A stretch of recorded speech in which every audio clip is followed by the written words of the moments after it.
Hello everyone, आज की video में हम लोग बिहार बीएड शिक्षण अभिक्षमता जो कि प्रीवियस ईयर उसको देखते हैं। इस सामाजिक विकास का एक अनिवार्य विषय क्या है?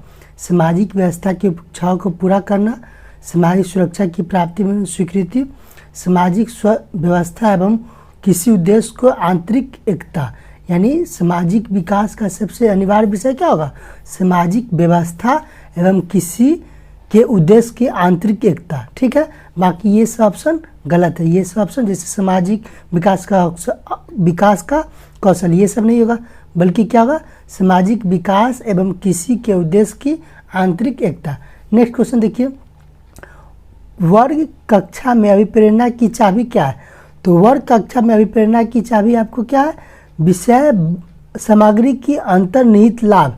यानी क्या चीज़? जो भी विषय वस्तु पढ़ाया जाए उसका इंटर रिलेटेड हो जाए, यानी जिग जैग नहीं होना चाहिए। जैसे कोई विषय पढ़ाए तो उसका विषय उसी से रिलेटेड आगे बढ़ते रहना चाहिए। ठीक है, न कि पढ़ा रहे कुछ और फिर आगे पहुंच गए किसी और पे। नेक्स्ट देखते हैं। नेक्स्ट है, आधुनिक शिक्षकों के अनुसार अनुशासन संबंध क्या रखता है? आचरण व्यवहार से प्रभावित करने वाला, रचनात्मक सकारात्मक व्यवहार से बढ़ाने का तरीका, वर्ग को नियंत्रित। चलिए देखते हैं, रचनात्मक एवं सकारात्मक व्यवहार के बढ़ाने का तरीका, वर्ग को नियंत्रण करने, आज्ञाकारी परामर्श लागू करना, छात्रों को दुर्व्यवहार को रोकना। ऐसा कुछ नहीं होता। वर्ग का नियंत्रण, ऐसा वर्ग को नियंत्रण करेंगे तो स्टूडेंट कैसे पढ़ पाएंगे? या आचरण व्यवहार में प्रभावित करने वाला कानून, किसी कानून से आप स्टूडेंट या टीचर को अपने ये कर सकते हैं। तो क्या होगा? रचनात्मक यानी कंस्ट्रक्टिविज्म और पॉजिटिविटी तरीका से ही बढ़ाया जा सकता है क्या? अनुशासन। नेक्स्ट देखते हैं, शिक्षकों को किस गुण के छात्र सर्वाधिक पसंद करते हैं? समय पर पाबंद होना, ऐसा नहीं। निष्पक्षता, ये बिल्कुल ठीक है। जो टीचर निष्पक्ष यानी सबको एक समान मान के कोई भेदभाव नहीं करेंगे तो टीचर को स्टूडेंट ज़्यादा पसंद करेंगे। अनुशासन प्रियता, ये भी कुछ नहीं। प्रभुता, ये भी नहीं।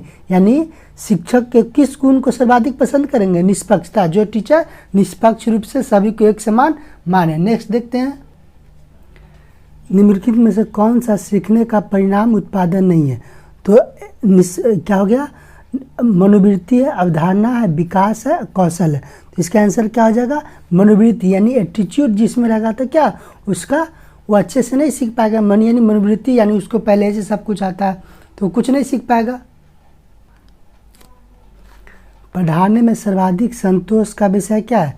समाज के प्रति सेवा, बच्चों के विकास में योगदान का भावना, बच्चों के साथ परस्पर प्रेम भाव, एक शिक्षक के रूप में प्रतिष्ठा क्षमता का भाव। तो सबसे देखिए सब ऑप्शन सही है, लेकिन समाज के प्रति जो होगा ये सब इसमें आ जाएगा। बच्चों का विकास भी समाज में आ जाएगा, बच्चों के साथ प्रेम भाव भी इसमें आ जाएगा, शिक्षक के प्रति प्रतिष्ठा एवं क्षमता इसमें आ जाएगा।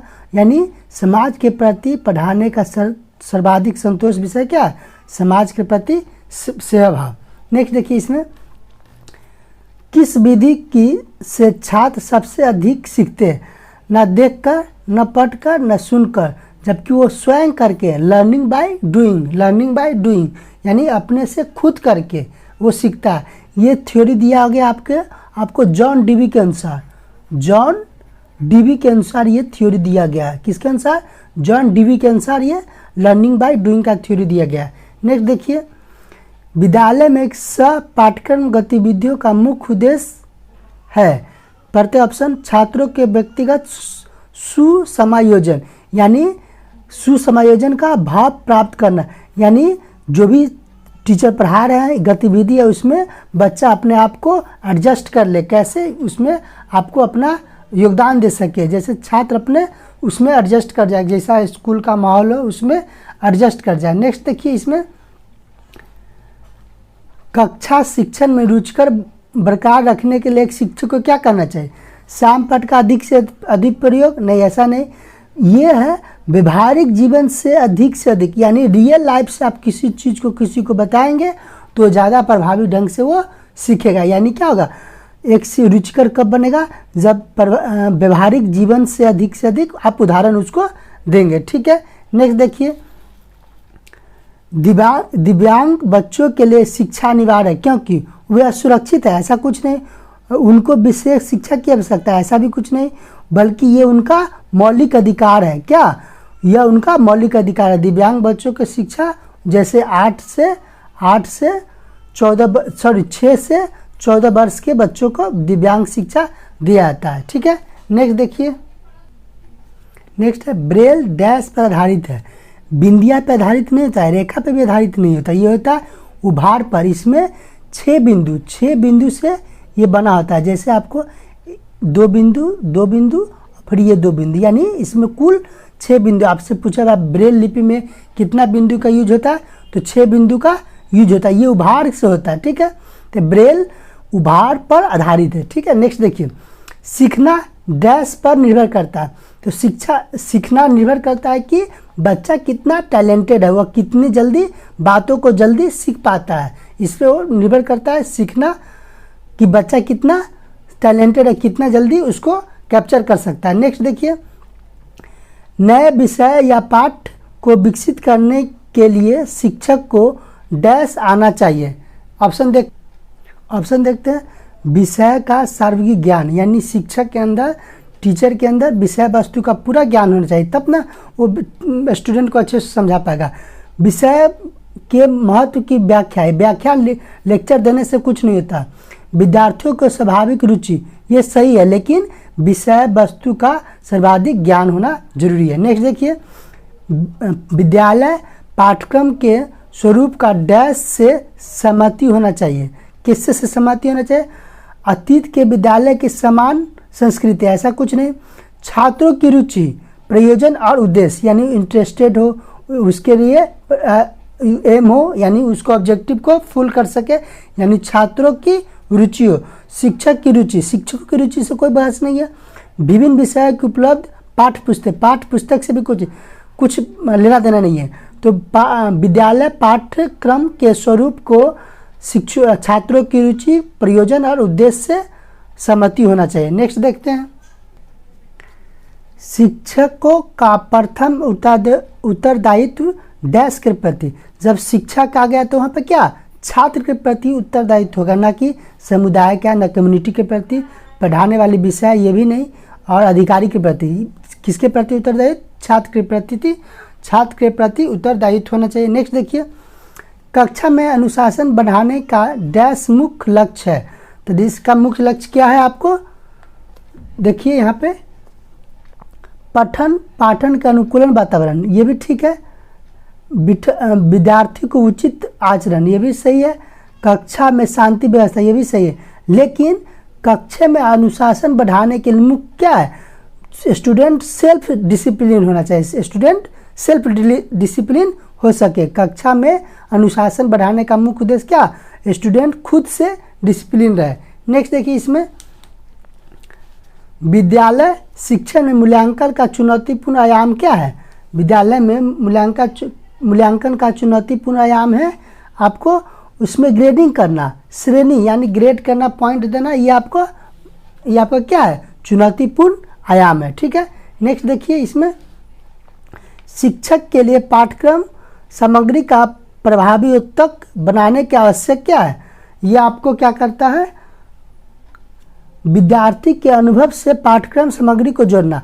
देखिए, कोई भी लेसन प्लान बनता है, चाहे कोई भी आप टीचिंग मटेरियल बनाते हैं, तो उसका उद्देश्य क्या होता है? आप विद्यार्थी के जीवन को, विद्यार्थी के अनुभव को जोड़ सके, उसके प्रीवियस नॉलेज को जोड़ सके, ताकि वो अच्छे से समझ जाए। ठीक है, बाकी देख लेते हैं। इस तरह से प्रस्तुत करना चाहिए, विद्यार्थी उसे ग्रहण, अगर अच्छे से बना रहे तो उसको तो ग्रहण कर ही लेगा। ठीक है, लेकिन इसलिए ऑप्शन नहीं हो जाएगा। पाठ सामग्री का सुव्यवस्थित प्रस्तुति, ये भी नहीं, वो तो हो ही जाएगा। लेसन प्लान जब बनेगा तो इसमें ही सब आ जाएगा। पाठ को सुधारण, यानी उदाहरण, व्याख्यान नहीं देना, व्याख्यान तो बिल्कुल नहीं देना। नेक्स्ट देखिए अगला, विद्यार्थी द्वारा विषय वस्तु से संबंधित प्रश्न पूछे जाने पर समानांतर शिक्षक डैश करे, क्या करे सो देखते हैं। बच्चों को जिज्ञासा को संतुष्ट करने का उत्तर स्पष्ट दे, है ना, यही मेन है। बाकी देख लेते हैं। पाठ्य पुस्तक अथवा संदर्भ ग्रंथ का निर्देश, यहाँ पर ग्रंथ वगैरह नहीं पढ़ा, उसका मतलब नहीं है। दूसरे बच्चों को वही उत्तर देने के लिए कहा है, ये भी सटीक नहीं है। बच्चों को स्वयं उत्तर देने के लिए मदद करना, ये भी नहीं। बच्चों को स्पष्ट उत्तर यानी क्लियर एक्सप्लेनेशन चाहिए उसके बारे में, कि ताकि बच्चा सेटिस्फाई हो सके। नेक्स्ट देखिए, संख्या गलत पढ़ने वाले बच्चों की कौन सी दिव्यांगता होती है? तो देखिए इसमें 4 ऑप्शन दिया है, तो इसको बारी बारी से देखते हैं। पहला है डिस्क्रेसिस। डिस्क्रेसिस मतलब होता है कि एबनॉर्मल स्टेट ऑफ बॉडी, यानी किसी व्यक्ति का कोई शरीर का पार्ट क्या हो, एबनॉर्मल हो, वो ठीक से नहीं बना हो, चाहे वो झुका हो, चाहे किसी तरह से क्या डिसेबल हो। नेक्स्ट है डिसलेक्सिया, यानी जिसको पढ़ने लिखने में दिक्कत हो, क्या होता है, वो डिसलेक्सिया होता है। यानी संख्या गलत पढ़ने वाले बच्चों को कौन सा दिव्यांगता, जैसे डिसलेक्सिया, इसमें क्या हो सकता है, जैसे आपको 6 है तो उसको क्या पढ़ेगा, 9 पढ़ेगा, ठीक है। जैसे 3 है तो इसको क्या, जैसे 32 लिखा हो तो वो क्या पढ़ेगा, 23 पढ़ेगा, ठीक है।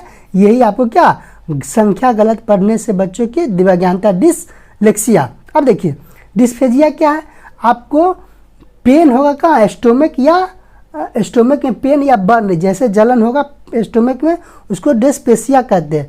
डिसकैलकुलिया यानी कैलकुलेशन से रिलेटेड, यानी 2 + 2 जोड़े तो क्या 4 होगा, लेकिन उस बच्चा को समझ में आया कितना, 5। यानी डिसकैलकुलिया यानी कैलकुलेशन से संबंधित दिव्यांगता क्या डिसकैलकुलिया कहलाएगा। नेक्स्ट देखते, शिक्षण संस्थानों में अच्छा पदाधिकारी वह है, अच्छे शिक्षण संस्थानों का प्रशासन एवं सिद्धांतों कड़ाई से लागू करना, कड़ाई से कोई भी चीज़ लागू नहीं करना चाहिए। विशेषकर अनुशासन के प्रति सावधान, दुर्व्यवहार एवं दुराचरण से समझौता नहीं करता, ये भी गलत। अपने दृष्टिकोण में लचीला यानी फ्लेक्सिबल, सहयोग यानी कोऑपरेटिव होना चाहिए। व्यवहार में मानवीय स्पर्श यानी ह्यूमिलिटी उसमें दिखना चाहिए, यानी इसका आंसर क्या हो जाएगा, सी। नेक्स्ट देखते हैं, विद्यमान ज्ञान के द्वारा निष्कर्ष निकालने में निम्नलिखित पद्धतियों में कौन सा उपयुक्त नहीं है, उपयुक्त है, सॉरी, ठीक है। इंडक्टिव रीजनिंग, डिडक्टिव रीजनिंग, सर्वे विधि और डिस्कवरी विधि। तो इसका आंसर है क्या, डिडक्टिव रीजनिंग। इसमें क्या होता है, डिडक्टिव रीजनिंग में आपको जनरल से स्पेसिफिक यानी समान से विशिष्ट की ओर जाना होता है। इंडक्टिव रीजनिंग क्या होता है, आपको स्पेसिफिक से जनरल, इसको क्या कहेंगे, इंडक्टिव, स्पेसिफिक से जनरल। और डिडक्टिव रीजनिंग को क्या कहेंगे, जनरल टू स्पेसिफिक, यानी समान से विशिष्ट की ओर जाना कहेंगे, ठीक है। नेक्स्ट देखते हैं, वैज्ञानिक प्रक्रिया की चुनौतीपूर्ण आयाम डैश है। तो क्या रिजल्ट या परिणाम, जो कह लीजिए, निष्कर्ष। वैज्ञानिक चुनौतीपूर्ण आयाम क्या है, परिणाम या निष्कर्ष, ठीक है। नेक्स्ट देखते हैं, शिक्षक के लिए छात्र का सम्मान प्राथमिक रूप से आएगा, कब आएगा, जब टीचर के व्यक्तिगत ईमानदारी और सद्भावना होगा, तब जो है ना छात्र सम्मान करेंगे किसका, टीचर का। नेक्स्ट देखिए, इसी में लास्ट है क्वेश्चन है, देखिए लास्ट क्वेश्चन है, विचार निर्धारण के क्रम में निम्नलिखित में से कौन सा पहले आएगा। तो इसमें सबसे पहले कौन आएगा, संक्षेपीकरण। बाद में आएगा क्या, उसका विभेद करना, उसको अनुभव करना, तब उसको सामान्य करना। तो सबसे पहले क्या होगा, संक्षेपीकरण। और वीडियो पसंद आया हो तो लाइक करें, ज़्यादा से ज़्यादा शेयर करें, चैनल को सब्सक्राइब करें।